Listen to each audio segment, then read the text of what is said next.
Bonjour à toutes et à tous, j'espère que vous allez bien. Donc, bienvenue pour cette petite session questions-réponses sur les huiles essentielles. Je ne sais pas comment il fait chez vous, mais chez moi ici à Montpellier, c'est la catastrophe. Il pleut énormément. Donc, on est emporté par le vent, la pluie, un peu tout ça. Donc, c'est assez étonnant pour un 26 mars, surtout qu'on a eu environ 25 degrés il n'y a pas longtemps. Donc, ça fait un petit peu froid tout d'un coup, ça fait un peu bizarre. Donc, voilà, on est bien au chaud. On est ensemble et on va parler des huiles essentielles pendant 30 minutes. Donc ça me réchauffe énormément. Donc voilà, on a 30 minutes pour lancer cette session questions-réponses, une demi-heure pour plonger dans les huiles essentielles. Donc je suis là vraiment à votre écoute.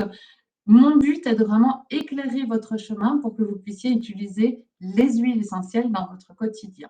Donc voilà, une fois par mois, je suis à votre disposition pour répondre à toutes vos questions. Et cette semaine-ci, il y aura 2 sessions, puisqu'il y en a une maintenant. Et demain, je serai en direct de France Bleu pour répondre à l'antenne, à la radio, à vos questions. Donc, n'hésitez pas à nous suivre aussi sur 100.6 FM. Et vous pourrez également me poser à ce moment-là toutes vos questions. Donc, bienvenue. N'hésitez pas à me faire un petit coucou dans le chat. Je vois qu'il y en a qui sont déjà arrivés. Ici, vent et pluie aussi. Je crois que c'est un peu partout sur la France. Personne ne va l'éviter aujourd'hui. Alors, pour ceux qui ne me connaissent pas, je me présente. Je m'appelle Alexia Jadot. Je suis docteure en pharmacie et formatrice en aromathérapie. Et j'accompagne, grâce à ma formation certifiante, des femmes et des thérapeutes pour qu'elles arrivent à conseiller et maîtriser les huiles essentielles. Le but étant vraiment de pouvoir à leur tour former d'autres personnes. Je suis originaire de Belgique et j'ai été formée à l'aromathérapie scientifique par Dominique Baudou en 2006. Et ensuite, les formations spécialisantes en 2018. Voilà, comme ça, vous aurez un peu plus sur mon parcours. Si vous débutez avec les huiles essentielles, n'hésitez pas à aller télécharger le guide juste en dessous des vidéos. Il vous livrera les 9 erreurs à éviter lorsque vous débutez avec les huiles essentielles. Toujours dans cette envie de vous permettre d'utiliser les huiles essentielles dans votre quotidien et de ne pas vous arrêter par toutes les appréhensions que vous pourriez avoir sur les huiles essentielles. Voilà, je pense que c'est tout ce que je devais vous dire pour maintenant. Donc, n'hésitez pas à poser toutes vos questions. Je vais déjà répondre à 2-3 questions qui sont posées pour que ça puisse vous laisser le temps de vous lancer. Alors, j'avais tout d'abord Émilie, qui est une élève, qui m'avait demandé les capsules d'origan compact, donc d'huile essentielle, on s'entend bien, sont-elles compatibles avec une prise en charge d'antibiotiques ou faut-il attendre la fin des antibiotiques pour prendre l'origan compact?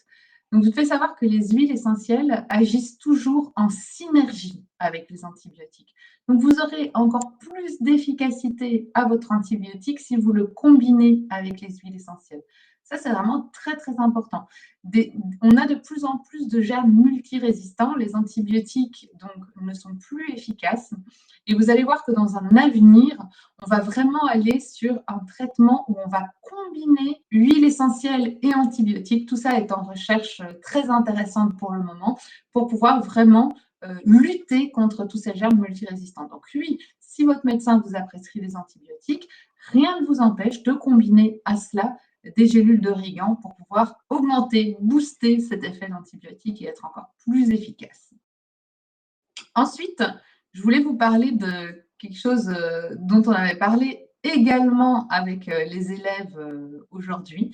Donc, c'était pas aujourd'hui, c'était le courant de semaine passée. Il faisait beau, on commençait à passer les tondeuses, on se mettait au soleil, on se promenait la première fois sans veste. Et puis, on avait des idées d'été, de printemps plein la tête. Alors aujourd'hui, ça fait un peu bizarre parce qu'il pleut, mais demain, tout ira beaucoup mieux. Donc, je vous en parle de suite.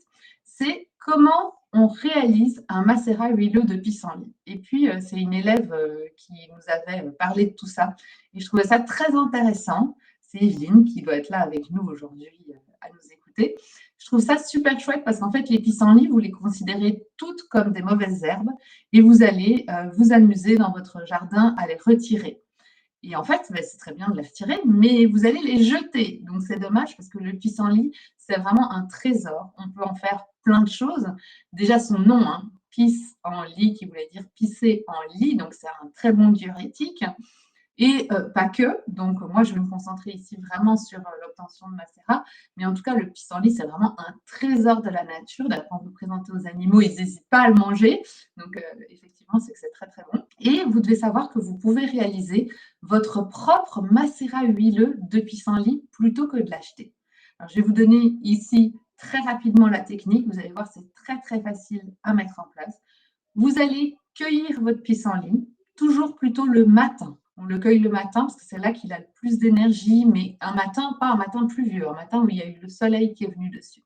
On le prend et ensuite on va le faire sécher sur ce que vous voulez, une petite serviette, du papier, enfin ce que vous avez. Le but étant déjà de les faire un petit peu faner ici pour qu'il y ait moins d'eau dedans, mais aussi que les petites bestioles qui se trouvent à l'intérieur aient pu s'enfuir. Donc vous les laissez comme ça, je dirais une petite journée. Et ensuite, après cette journée, ce sera le moment de commencer à les utiliser.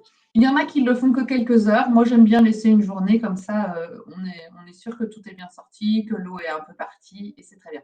Attention pour ceux qui habitent en ville, n'allez pas cueillir des pissenlits qui sont en pleine pollution. Hein. Parce que là, le macérat huileux que vous allez obtenir, il ne sera pas super bon pour votre peau. Donc, il faut vraiment un pissenlit qui n'est pas respiré plein de pollution. Ça, c'est vraiment très, très important. Alors, vous allez faire quoi? Vous allez prendre tous ces petits pissenlits, donc les fleurs du pissenlit, et vous allez les mettre dans un bocal qui est bien propre, bien désinfecté. Et ensuite, vous allez choisir une huile végétale de votre choix. Donc, ça, tout est possible. Ça dépend ce que vous avez envie d'utiliser. Vous pouvez utiliser une huile végétale de jojoba, vous pouvez utiliser une huile végétale de pépins de raisin, pourquoi pas, une huile végétale d'olive, enfin voilà, tout ce que vous avez à la maison fera l'affaire. Donc, vous mettez vos petites fleurs dans le bocal et ensuite, vous allez mettre de l'huile végétale pour vraiment couvrir complètement les fleurs. Il est vraiment très important que les fleurs soient couvertes parce que sinon, elles vont un peu se dessécher, un peu moisir. Donc, il faut vraiment qu'elles soient sous la surface de l'huile. Ça, c'est très important. Donc, vous allez les laisser comme ça. Alors, soit vous fermez le couvercle, mais il faudra de temps en temps l'ouvrir pour laisser vraiment l'air s'échapper, enfin l'eau plutôt s'échapper, soit vous allez le couvrir avec un espèce de tissu qui laisse passer l'humidité facilement pour pouvoir dégager l'humidité qu'il y aurait dans votre huile végétale. Vous fermez bien le couvercle, comme je vous l'ai dit, ou vous mettez votre petit drap dessus et vous allez l'exposer à la chaleur du soleil. Alors, pas une chaleur trop forte, donc on ne peut pas ça en plein été parce que sinon votre huile végétale risque vraiment de rancir, mais une chaleur très douce, très constante de soleil. Donc ça, c'est très bien pour votre macérat puisque vous allez vraiment là commencer à créer une huile solarisée donc, qui a été baignée par les rayons du soleil. Donc, très intéressant. Donc, vous, à ce moment-là, où est-ce que j'en étais? Donc, vous avez mis l'huile, vous allez laisser macérer. Alors, en remuant régulièrement. Donc, vous remuez régulièrement dans votre macérat, plusieurs fois sur la journée, et vous le laissez poser comme ça pendant au moins 21 jours, donc au moins 3 semaines. Ça peut aller de 3 semaines à 5 semaines. Vous laissez et vous allez voir que votre macérat va prendre une autre couleur. Il va commencer à prendre une couleur orangée. Et ça veut dire que votre pissenlit commence à bien relarguer toutes ses propriétés dans votre macérat. Ça, c'est super. Dans le macérat, vous pouvez, une fois qu'il est filtré, donc je vais d'abord passer à la filtration. Donc, votre macérat, vous l'avez laissé poser, on va dire, 21 jours. Vous allez le filtrer. Donc, pour ça, vous utilisez un filtre à café. Si vous avez que ça sous la main, ça marche très bien. Vous obtenez votre huile solarisée. Et là, je vous conseille toujours de mettre une pointe de spatule de vitamine E, parce que la vitamine E est un antioxydant. Et l'huile végétale, vous savez que ça rancit facilement. Donc moi, je mets toujours une pointe de spatule de vitamine E. Alors, si vous voulez compter en gouttes, parce qu'il y en a beaucoup qui me demandent, mais en gouttes, ça fait quoi? Si vous trouvez des gouttes de vitamine E, bien, on en met environ 20 gouttes pour 250 millilitres de macérat. Donc, ça vous donne une idée. Et alors, évidemment, le bocal, ça, je n'arrête pas de le dire, que ce soit pour les huiles essentielles ou pour les macérats, le bocal que vous allez choisir, il faut toujours qu'il soit opaque foncé. Donc, on va toujours chercher un bocal brun ou un bocal en verre, évidemment. On n'essaye pas de mettre de l'huile végétale dans un plastique, puisque ce n'est pas bon, les huiles dans le plastique, donc en verre, et plutôt de teinte marron, de teinte bleue, voilà, mais pas un flacon en verre transparent, c'est pas bon. Votre huile végétale va s'oxyder. Donc, votre macérat est prêt et vous pouvez le conserver au réfrigérateur entre 6 mois et 1 an. Alors c'est bien. On a compris que le pissenlit, ça ne sert pas à le mettre à la poubelle. On a compris qu'on peut en faire un macérat huileux, mais vous allez me dire, mais à quoi ça sert de faire ce macérat huileux? À quoi sert le pissenlit? Il faut savoir que le pissenlit est une des fleurs les plus concentrées en antioxydants. Si je vous dis antioxydants, vous dites ça va protéger ma peau du vieillissement. Donc déjà là, waouh, on est super content, on a fait un anti-âge puissant, donc c'est hyper chouette. Mais en plus, ça va être vraiment, il a des propriétés, on va dire, calmantes, apaisantes. Et donc pour tout ce qui va être, par exemple, les personnes qui ont des eczémas, des rougeurs de la peau, du psoriasis, on va pouvoir vraiment l'aider et appliquer ces macérats de pissenlit. Donc, ça marche très bien. Alors, nos grand-mères le savaient très bien. Aujourd'hui, on l'a perdu. Aujourd'hui, je suis sûre que chez vous, vous dites toutes oh, « mince, j'ai jeté mes pissenlits au lieu d'en faire un macérat », alors que c'est si simple. Mais avant, nos grand-mères le savaient très bien. Et puis, elles faisaient leur propre macérat de pissenlit pour avoir bonne mine, pour avoir un effet anti-vieillissement et tout ça. Nous, on a un peu perdu ça. C'est pour ça que je voulais revenir dessus, parce qu'on en a parlé avec le groupe des élèves et je trouvais ça intéressant de partager ce trésor avec vous et de vous dire que ben oui, on peut faire quelque chose avec le macérat de pissenlit. Vous pouvez aussi l'appliquer sur les fesses rouges des bébés pour les calmer. Enfin, vous voyez, donc tout ce qui est vraiment où vous avez besoin d'un effet antioxydant ou anti-rougeur, apaisant, réconfortant, vous pouvez l'utiliser. Voilà, j'espère que ça, c'était vraiment le focus session questions-réponses que j'avais envie de partager avec vous. Là, je vais répondre maintenant à toutes vos questions. Alors, j'ai Mathilde, une élève. Bonjour Alexia, pour les allergies respiratoires au pollen, quelles sont les huiles essentielles les plus efficaces? Quelle différence entre la Tanésie annuelle et la camomille matricaire? Alors, c'est une question très intéressante. Et Mathilde, ce que je te propose, c'est d'aller voir la session questions-réponses de février. Parce que tu vois, autant je fais un focus aujourd'hui sur les macérats huileux, autant dans la session questions-réponses de février, j'avais fait tout un focus sur les allergies. Donc, tu vas retrouver tout ce que tu as besoin de savoir sur les allergies. Alors, pour la petite nuance entre la Tanésie annuelle et la camomille allemande, ça c'est très intéressant, puisque effectivement, elles sont toutes les deux anti-inflammatoires et antihistaminiques. Elles contiennent toutes les deux du chamazulène, qui donne cette couleur bleutée à l'huile essentielle. Je vais peut-être mettre la question de Mathilde, qui donne cette couleur bleutée à l'huile essentielle. À savoir qu'il y a une toute petite nuance que peu connaissent, c'est que la Tanésie sera très antihistaminique, très anti-inflammatoire, mais pas un très bon anti-infectieux, alors que la camomille allemande sera peut-être un peu moins puissant au niveau de son effet anti-inflammatoire, mais a de belles propriétés anti-infectieuses. Donc le choix, ça va être, est-ce que je suis sûre qu'il n'y a pas d'infection? C'est juste une rougeur, ça me démange beaucoup. Mais dans ce cas-là, je vais aller vers ma Tanésie. Si je me démange, mais qu'en même temps, je me démange tellement que je me gratte, que j'ai tendance à m'infecter, ben, je vais aller plutôt vers la camomille allemande. Donc, dis-moi, Mathilde, si du coup, cette petite nuance, pour toi, c'est bien. Il n'y en a pas beaucoup qui la connaissent. Et moi, je fais toujours bien cette différence entre Tanésie et camomille allemande. Est-ce qu'il y a risque d'infection? Est-ce qu'il y a une infection qui est présente? Ou est-ce que c'est vraiment un gros urticaire, une grosse allergie, mais sans infection? Et donc, je vais faire choisir Tanésie ou camomille matricaire, qui porte aussi le nom de camomille allemande. Donc, les camomilles, souvent, on s'en mêle un petit peu les pinceaux. Donc, la camomille allemande, c'est bien la camomille matricaire, qui est concentrée en chamazulène. Et la camomille romaine, c'est la camomille noble, qui est très concentrée en angélate d'isobutyle, donc plutôt en ester. Alors, je vois qu'il y a pas mal de questions, donc c'est chouette, n'hésitez pas. C'est toujours vous qui animez cette session questions-réponses, donc c'est hyper chouette. Sur Instagram aussi, n'hésitez pas à poser toutes vos questions si vous en avez sur les huiles essentielles. Alors, j'ai ici Charlotte qui nous dit « J'ai fait une cure de perles de lavande. Je dois attendre combien de temps pour recommencer cette même cure ?» Alors déjà, explique-nous Charlotte, pourquoi tu as fait une cure de perles de lavande? Je suppose que c'est peut-être une perle le soir, pour te détendre, pour calmer tout ce qui est stress, anxiété et tout ça. Puis-je combiner deux sortes de perles en même temps? Alors, c'est une très bonne question, tout ça. C'est une question qu'on a souvent. Est-ce que je peux combiner des perles en même temps?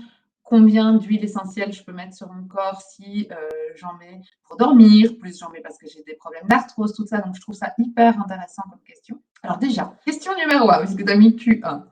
Les perles de lavande, si tu en prends une le soir, sur un très long terme, on va dire sur une très longue période, tu en prends tout le temps, on dit toujours 5 jours sur 7. On met toujours cette pause thérapeutique pour dire qu'on fait 5 jours d'affilée, arrêt 2 jours, re 5 jours d'affilée. Ça, on est sûr qu'il n'y a pas une accumulation qui pourrait être potentiellement toxique d'huile essentielle dans l'eau. Donc voilà, recommencer cette cure, tu vois, tu peux le faire 5 jours sur 7. Donc, tu n'es pas obligé de le faire en cure. Donc, si tu veux recommencer une cure, par exemple, si tu le prends sur 21 jours, tu peux faire un arrêt d'une semaine, recommencer 21 jours. Je ne sais pas trop dans quelle indication tu veux faire des cures. Donc, n'hésite pas à commenter, je répondrai avec plaisir. Ensuite, question numéro 2. Puis-je combiner 2 sortes de perles en même temps? Donc ça, on parle de voie orale. Pour la voie orale, on respecte une posologie qui est une posologie usuelle classique de 2 gouttes 3 fois par jour. Une perle de lavande vraie, c'est généralement une goutte. Vous vérifiez si une perle est bien égale à une goutte. Une goutte, c'est environ 33 mg. Parfois, c'est noté sur les boîtes en milligrammes. Donc, comme ça, vous pouvez vous repérer. Donc, si tu prends plusieurs perles par voie orale en même temps, tu ne dépasseras pas 2 le matin, 2 le midi, 2 le soir. Donc ça, c'est des posologies usuelles. Si on parle d'une voie cutanée, on va parler lors de la formation de la règle des 20 gouttes. C'est-à-dire que tu ne pourras pas dépasser 20 gouttes par jour, toutes voies d'administration confondues. D'accord? Donc, tu calcules combien de gouttes tu prends par voie orale, combien de gouttes tu t'appliques sur la peau, et toutes les autres voies d'administration, tu ne peux pas dépasser 20 gouttes par jour, sauf en infectiologie. Mais ça, c'est particulier. En infectiologie, on verra qu'on peut parfois augmenter fortement les doses, mais sinon, toi, tu respectes ces règles-là. Voilà. Alors, on me pose la question, du coup, pour savoir, et en olfaction, du coup, combien de gouttes est-ce que je respire? Parce que si je dois additionner ma voie olfactive, je ne sais pas combien de gouttes je respire. C'est vrai que c'est une bonne question. Il faut savoir que la voie olfactive ne compte pas dans cette règle des 20 gouttes. Donc, vous pouvez toujours aller respirer votre eucalyptus en hiver pour dégager votre nez, vos voies respiratoires. Il n'y a pas de souci, ça ne compte pas dans la règle des 20 gouttes. Voilà, dis-moi du coup, Charlotte, si c'est OK pour toi. Je regarde. Oui, donc j'avais la question de savoir s'il fallait rajouter de la vitamine E pour quand on fait un macérat de pissenlit avec l'huile végétale de jojoba. C'est une très bonne question. L'huile végétale de jojoba, on l'appelle l'huile végétale, mais ce n'est pas à proprement parler une huile végétale, c'est plutôt une cire.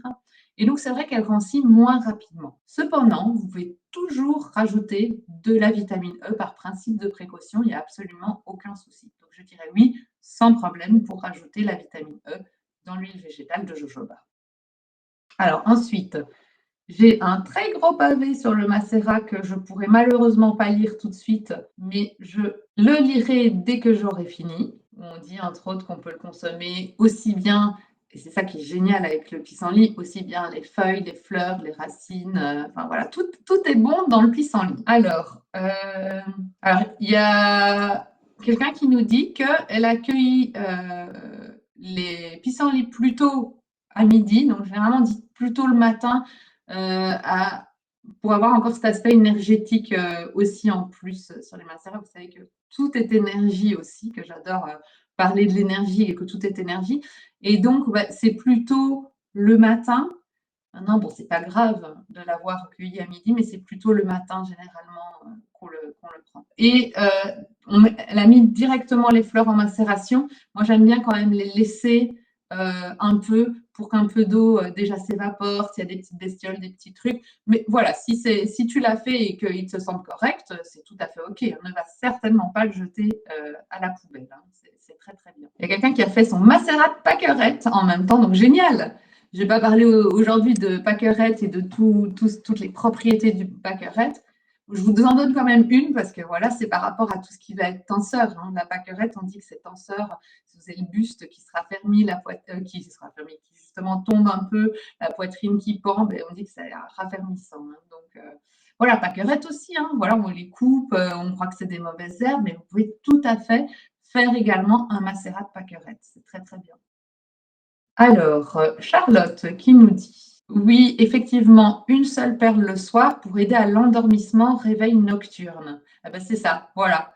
Donc, impeccable. Donc, du coup, si ça te convient, Charlotte, si c'est une petite perle le soir pour vous aider à vous endormir, il n'y a aucun souci. Et puis, Charlotte, n'hésite pas à combiner la voie olfactive. Hein. Vous savez que c'est toujours plus puissant. Tu prends une petite perle et puis tu en mets un petit peu sur tes poignets. et tu respires, ça va être encore plus puissant. Donc la voie olfactive est très très puissante. Alors, qu'est-ce que j'ai d'autre? Yveline, donc c'est toi qui apparaît en masqué. Oui, c'est dommage, j'ai le nom de tous les autres, mais pour toi, j'ai toujours masqué. Je ne sais pas pourquoi. Alors, je vois que j'ai fait le tour des questions, donc n'hésitez pas. J'ai encore 5 minutes avec vous là pour répondre à toutes vos questions. Donc, si vous en avez encore, c'est maintenant. Pour celles qui viennent de me rejoindre, je me présente. Donc, je m'appelle Alexia Jadot, je suis docteure en pharmacie et formatrice en aromathérapie et j'accompagne principalement les professionnels de santé pour devenir aromatologue ou aromathérapeute certifié. Voilà. Et juste en dessous de la vidéo, comme je le disais en introduction, n'hésitez pas à télécharger votre guide. Il est vraiment important, il vous donnera vraiment les 9 erreurs à éviter lorsque vous débutez avec les huiles essentielles. Donc, j'ai vraiment envie de vous aider à aller plus loin avec les huiles essentielles que là où vous en êtes aujourd'hui. Et allez-y, quoi. N'hésitez pas, vous allez voir, une fois qu'on est dans ce monde merveilleux des huiles essentielles, mais il est parfois difficile d'arriver à s'en sortir.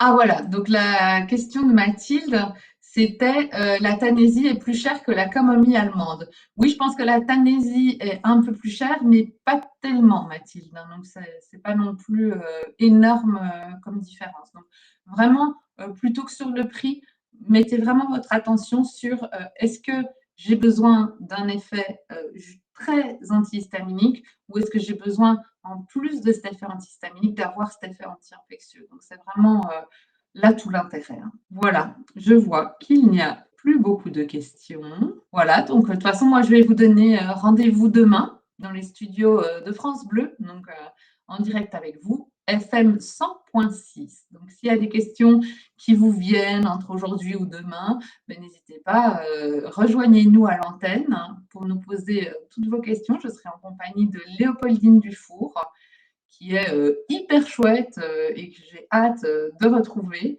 Donc voilà, je vois que j'ai bien répondu à tout. Donc je vais vous souhaiter une très très belle journée à toutes. J'étais encore ravie de vous retrouver et de pouvoir répondre à toutes vos questions. Donc c'est vraiment toujours une joie pour moi d'avoir toutes ces demandes, voilà, tous ces questionnements. Et c'est vrai que au départ, je recevais énormément de mails avec énormément de questions qui m'étaient posées et puis je n'ai pas le temps de répondre à toutes ces questions. Et c'est vraiment dans cet esprit-là que je me suis dit, voilà, je ne me sens pas à l'aise de ne pas répondre aux gens parce que voilà, ils ont des blocages avec les huiles essentielles, donc j'aimerais vraiment pouvoir les aider. Mais je ne peux pas non plus consacrer tous les jours du temps à ça parce que sinon, je ne m'en sors plus. Il y a que 24 heures dans une journée. Et c'est pour ça qu'à chaque fois, je vous réponds quand vous avez des questions. Venez les poser au groupe ou j'y répondrai dans le groupe parce que c'est vraiment 30 minutes de mon temps que je vous consacre pour pouvoir vraiment répondre à vos questions et que vous puissiez vraiment utiliser les huiles essentielles dans votre quotidien. Donc Angèle qui nous dit merci. Merci à toi Angèle d'avoir été avec nous, à Florence. Voilà, sur Instagram, c'est un peu compliqué de remercier tout le monde parce que c'est parfois des pseudos un peu compliqués à prononcer. Mais en tout cas, pour tous ceux qui étaient là, je vois Marie-Gabrielle qui était là aussi. Donc voilà, merci à toutes sur Instagram, ça fait vraiment plaisir. Et puis sur les autres réseaux, vous êtes toujours très nombreux. Donc merci à Yveline, à Mathilde, Sylviane. Ah, il y a encore une petite question. Sylviane, sur le fil, hop, c'est comment faire des suppositoires aromatiques. Ouh là là.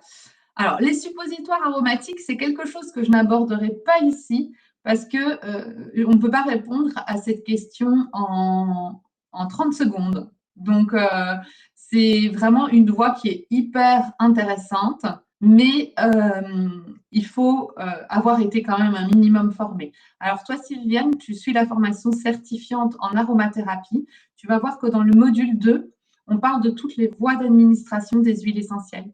Et tu auras là la voie rectale avec comment mettre en place des suppositoires, comment créer soi-même des suppositoires et même une vidéo d'une préparatrice belge, Stéphanie, je lui fais coucou, qui nous a fait l'honneur de se filmer en faisant des suppositoires et qui va vraiment te montrer toutes les étapes. Ça va de la pesée, des quantités qu'il faut poser, mais il y a aussi des techniques à mettre en place pour que l'huile essentielle soit bien dans ta masse, comment les couler correctement. Donc, ça demande vraiment une formation. Et c'est pour ça que je ne peux pas expliquer ici comment faire des suppos, mais ne te tracasse pas, Sylviane, parce que tu vas vraiment avoir toute la formation pour pouvoir fabriquer C'est super. Alors, j'ai Carpe Diem qui me dit merci, même si je n'ai pas pu tout suivre. Alors, le replay sera disponible, pas de souci pour ceux qui n'ont pas pu suivre. Vous pourrez tout savoir. Voilà, je vais vous souhaiter à toutes et à tous une très très belle journée. Et puis, je vous dis à très très vite. Je regarde tous les commentaires en même temps, c'est rigolo. Je vous dis à très très vite, soit à demain sur France Bleu, soit on se voit dans un mois, fin avril, pour une nouvelle session questions-réponses. Voilà, je vous souhaite une très belle journée. Pour ceux qui veulent en savoir plus sur tous les événements qui ont lieu, parce qu'il y a aussi beaucoup d'ateliers en présentiel, tout ça, n'hésitez pas, rendez-vous sur le site pranazen.eu et vous pourrez dans la rubrique conférences avoir accès à tout ce qui se passe. Voilà, je vous souhaite une très très belle journée à toutes, une journée pluvieuse mais heureuse et à très très vite. Bonne journée tout le monde. Si cette vidéo t'a plu, je t'invite à me laisser un commentaire et je te donne rendez-vous dans 15 jours pour une nouvelle vidéo. Si tu veux en apprendre plus sur les huiles essentielles et les utiliser dans ton quotidien, pense à cliquer sur le bouton s'abonner, puis sur la petite cloche pour être notifié dès que je mets une nouvelle vidéo en ligne. Et c'est parti pour la transformation. Je termine avec un cadeau d'accueil. Tu recevras aujourd'hui ton guide qui te livrera les 9 erreurs à éviter lorsque tu utilises les huiles essentielles. Tu trouveras le lien pour télécharger ce guide juste en dessous de cette vidéo. Je te souhaite une belle journée aromatique.